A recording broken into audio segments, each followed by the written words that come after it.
Today we're going to be asking the age-old question. Do I make you thorny? Hello, you beautiful internet you. I'm the Dungeon Master for the live-action roleplay series Careful Cantrip, which you can check out on Tuesday nights on Twitch, link down in the description below.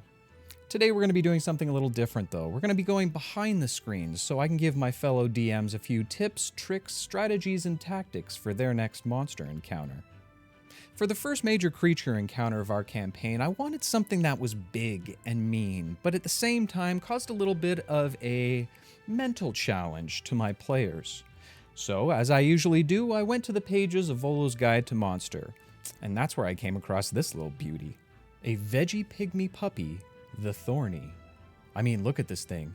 It's big, it's mean, and it probably has some serious bark. Having once been a dog or a wolf, its loyalty surely wouldn't allow it to leaf the PCs alone, and so I thought, sure, this might be a fun guy to put in my game. Alright, all crappy plant puns aside, let's jump into the creature details. Being a part of the veggie pygmy family, the Thorny's origins lie with the russet mold, a reddish-brown mold with unknown origins. Any creature that comes within 5 feet of the mold runs the risk of becoming infected with its spores and begins to take poison damage. If the creature dies while infected, new veggie pygmies will eventually sprout from the corpse's body, and if a creature such as a dog or a bear or a wolf dies from the russet mold, voila, you've got yourself a Thorny. Unfortunately for us DMs, there's not a lot of information out there on the Thorny. Its entire entry within Volo's Guide is pretty much a stat block in one sentence, so I knew I had to get a little creative with this. With a challenge rating of 1, it's not really meant for anything other than your low-level PC parties. It's got a decent armor class of 14, and with HP of 27, it's not really going to last that long in your typical hack and slash encounters. But where the Thorny really shines is when you take into account its skills, senses, and features. And when you combine all three, well, you've got yourself a pretty serious encounter that will challenge any newbie players.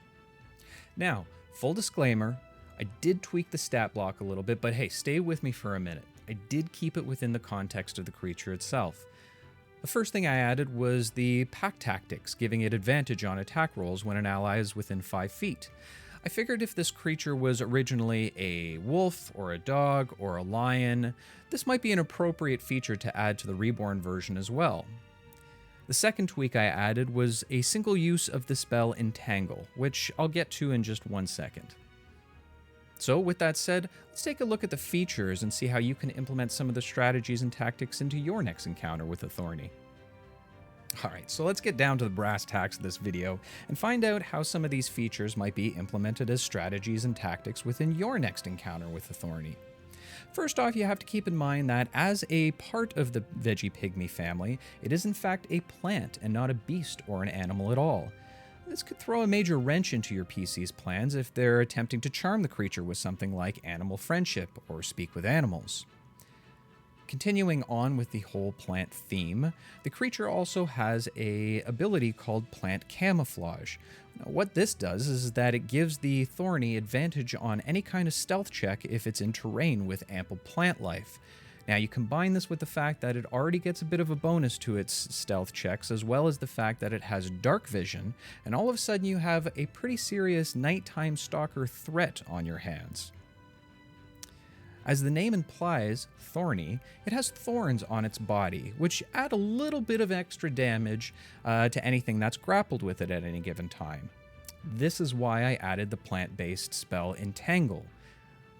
Basically what this does is it allows for an additional 2 hit points of piercing damage to be done to any creature that's entangled with it at that point in time, causing an extra little threat that the PCs have to worry about within the encounter. Lastly, the Thorny has the feature of regeneration, which is also a huge bonus when it's added to the Thorny's already existing threat level, as it regains 5 hit points at the start of each of its turn. That doesn't seem like much, but when you take into consideration that the overall hit points is only 27, that means it's regaining almost 20% of its health at the beginning of every single one of its turns. Now, the one caveat to that is it does not get the regeneration feature if you hit it with fire, cold, or necrotic damage. So that means that the PCs either have to hit it pretty hard or pretty smart, or this encounter is going to last long past the night and into the daytime. Well, there you have it, folks. The Thorny in a nutshell. Hopefully some of my tips and tricks have been helpful and make you think a little bit more about what you can add to your next encounter with the Thorny. If you liked what you've seen, go ahead and hit the subscribe button and hit that little notification button. And if you want to see me do an encounter live, as always, check us out on our Twitch channel. Again, we stream every Tuesday night. But until then, good luck with all your next TPKs. Hopefully you have a player base afterward. We'll see you in the next one, guys. Take care.